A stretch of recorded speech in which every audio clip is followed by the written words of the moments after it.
All right, we continue our opponent previews, and pleased to welcome in Ryan Kartje of the LA Times, covers the USC Trojans. And Ryan, thanks for joining me. Yeah, thanks for having me. You bet. Well, obviously, both teams are interesting in different ways. USC obviously, ever since Lincoln Riley took over almost a year and a half ago, has been one of the more fascinating teams to watch. That experiment, coming off of the Clay Helton era, and just seeing what he's done as far as adding in some big time talent and taking over that program, and obviously all the things going on with USC, the conference move, everything else, and then Colorado obviously is rebuilding in a very different way. But let's talk about the Trojans, and let's go back to last year real quick. How did you perceive last year? How did the fans perceive last year? Personally, I think you'd have to be pleased if you're a USC fan. I mean, obviously, just the frustration of the Clay Helton era and just sort of the general ennui among fans. No one was happy with the direction that things were going in. And Lincoln Riley, just within a matter of months, really has turned the ship completely around. Brings in a great recruiting class, brings in a great transfer class, has the quarterback he brings in wins the Heisman. There were a lot of things that went well for USC last year. And really the only thing that kept them out of the college football playoff was the, two games against Utah, one of which came down to the very end and the other involved Caleb Williams, hurting his hamstring. So there's an alternate timeline where we may have seen USC in the college football playoff. Now, whether they would have gotten to the championship or not is another question. But just to go from 4-8 to the doorstep of the college football playoff really speaks to the work that Lincoln Riley has done. And it's funny, there's often we expected a little bit of a honeymoon with Riley over the course of this 1 year, but at this point, it's kind of playoff or bust, as far as fans are concerned. And they certainly have the pieces to make that sort of run. I mean, Caleb Williams is back for another year, is easily the Heisman favorite, having won the award last year. And I think it's pretty safe to say that I wouldn't be surprised if he could put together a similar season. Now, to win the award again, you obviously have to do more than you had the previous time winning the Heisman. But there were a lot of the pieces that were lost have since been filled by other transfers or, an even more impressive recruiting class, especially when it comes to position players. So, everything is humming around USC now. And I think, it's certainly at the right time with that Big Ten change looming next season. Yeah. And you mentioned, playoff or bust. And so we'll move on to this year because that seems to be the thing around USC because and who knows if it's true, but there's this general thought that once USC and UCLA get to the Big Ten, they're not going to compete like they can in the Pac-12, and maybe not. But I mean, obviously, the Big Ten's got Ohio State, Michigan, Penn State. We know all that, right? Does USC view this as a big year because they do have Caleb Williams and they do have a lot of those pieces from last year, and it's the last year in the Pac-12? I think you hit the nail on the head. I mean, you can't waste that time with Caleb Williams. I mean, there's only so often that you're going to get a generational quarterback prospect. I think it's pretty clear that Caleb will be the number one pick in the NFL draft this coming year. That those quarterbacks don't grow on trees. So you certainly have to take advantage of that because, like you said, in 2024, not only does the schedule get a lot harder, you're also breaking in a new quarterback, whether that's Malachi Nelson, who is in his own right a 5-star prospect, or Miller Moss, a 4-star guy who's been around the program for several years. I think you really do have to take advantage of that. And there's a reason why USC, mined the transfer portal again, especially for defensive talent. That's where this team was certainly deficient last year. And if they're going to make that sort of run this year with a harder schedule than they had the previous season, they're going to need major leaps from that defense, pretty much at every level. And I do think, it's a more talented group now.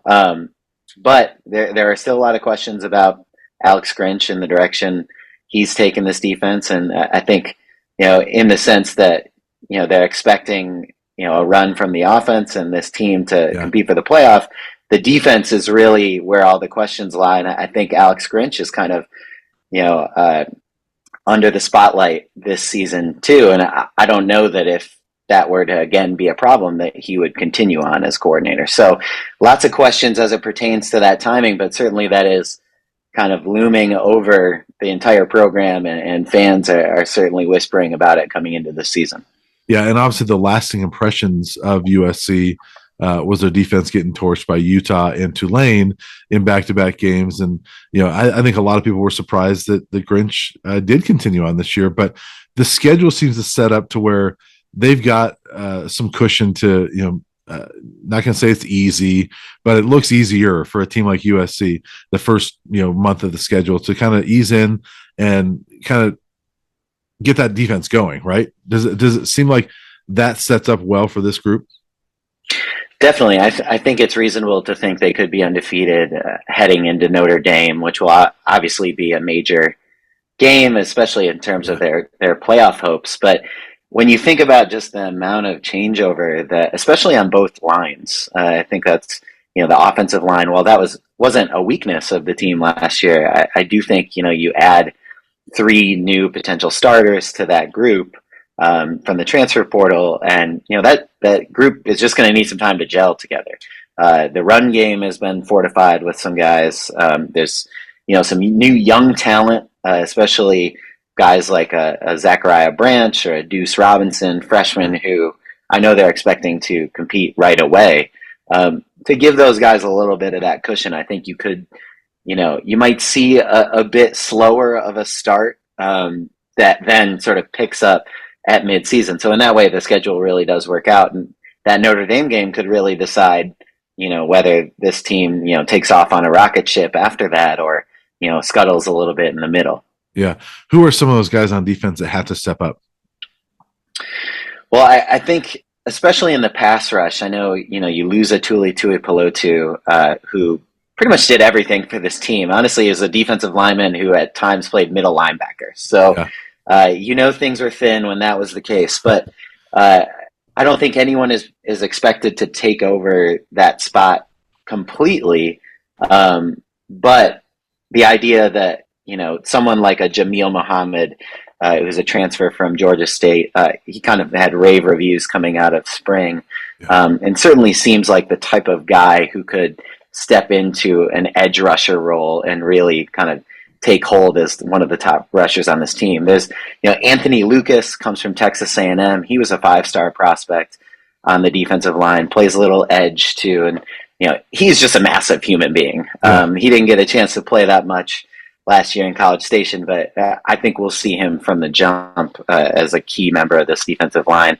And then you have a guy like Keon Bars, who's you know, from the Pac-12, you know, played at Arizona, kind of playing in that interior defensive tackle role. That's where a lot of this group just needed to fortify, especially, you know, not only against pass but against the run as well. And I think, you know, if a new set of this front seven can't do the job and really improve things on this defense, then you really have to look inward at Alex Grinch and kind of the scheme that they're employing. And I think that this sort of gives a perfect, you know, a perfect case study of whether that is actually working. So I do think it is fair to kind of hold him to account after, you know, you have a whole new group of guys coming in, and guys who they seem at least very excited about, you know, coming through the spring.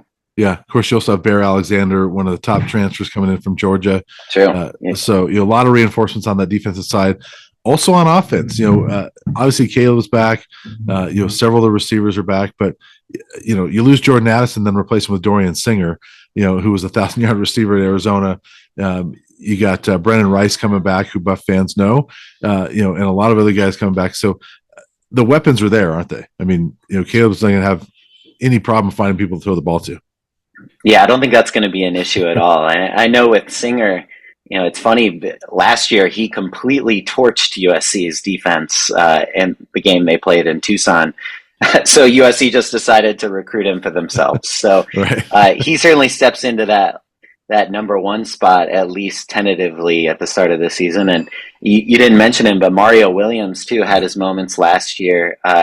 So there's no lack of targets, certainly in that group. And I wonder if that gives them a chance to maybe bring along some of these young guys a little bit more slowly, especially through those first 6 weeks or so of the season. But I mean, you talk about someone like a Zach Branch or a Deuce Robinson. I mean, these are 2 5-star players who are among, the top 20 or so prospects in their recruiting class. Yeah. And, the talk so far has been just how quickly they can really step into that role. And they seem pretty bullish on their ability to do that. And I know Zach Branch was turning a lot of heads just in the spring. And, you add a guy like a Raleek Brown, another 5-star prospect who, played mostly running back last year, will probably switch a little bit more between slot and running back this year. So there's just weapons and speed, especially all over the field, certainly more so even than last year. So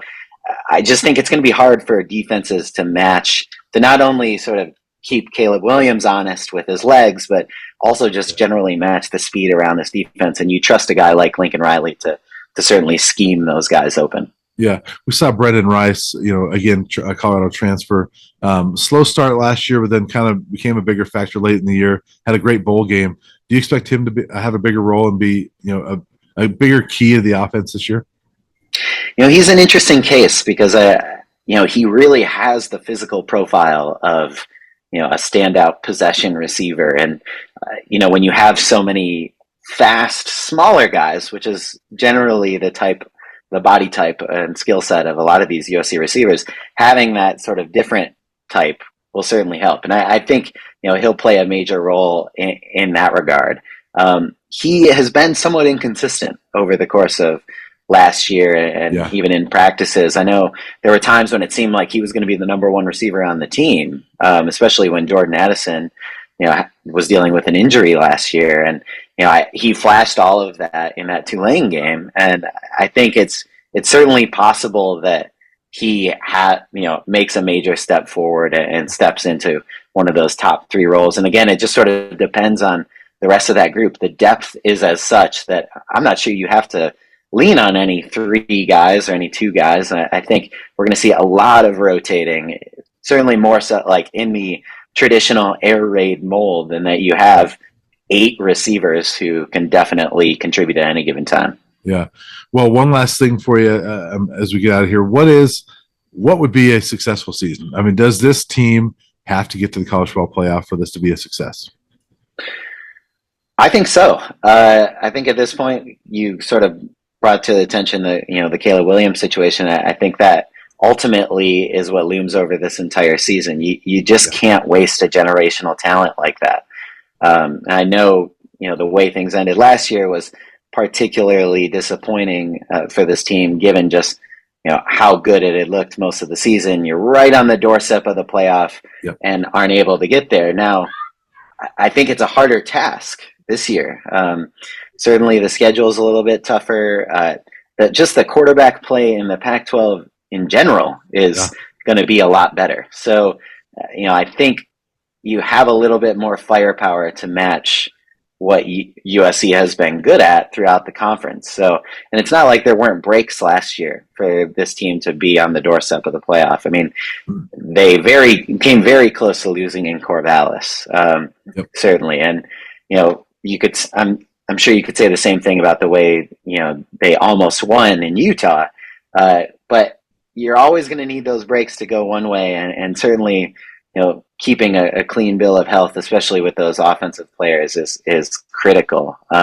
Protecting Caleb Williams, especially, is a big factor coming into this season. But I think we're going to only see a better Caleb. I think this offensive line is going to be better. The offense in general will certainly be better. The question is, can the defense play at a level strong enough to keep the offense afloat and to compete in the Pac-12? And I do think this is a team that certainly can win the Pac-12 and can make some noise at the playoff level. Now, whether they have the defensive strength to really compete against a Big Ten or an SEC team, I think we're going to see as the season goes along.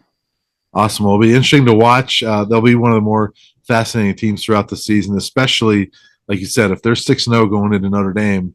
I think it's 6-0. And then win that one. The second half of the season is going to be a lot of eyes on USC. So look forward to watching that. And Ryan, look forward to seeing you one last time. In the Pac-12 this year, Pac-12 Media Day coming up here in a few weeks. So we'll see you then. Thanks, Ryan.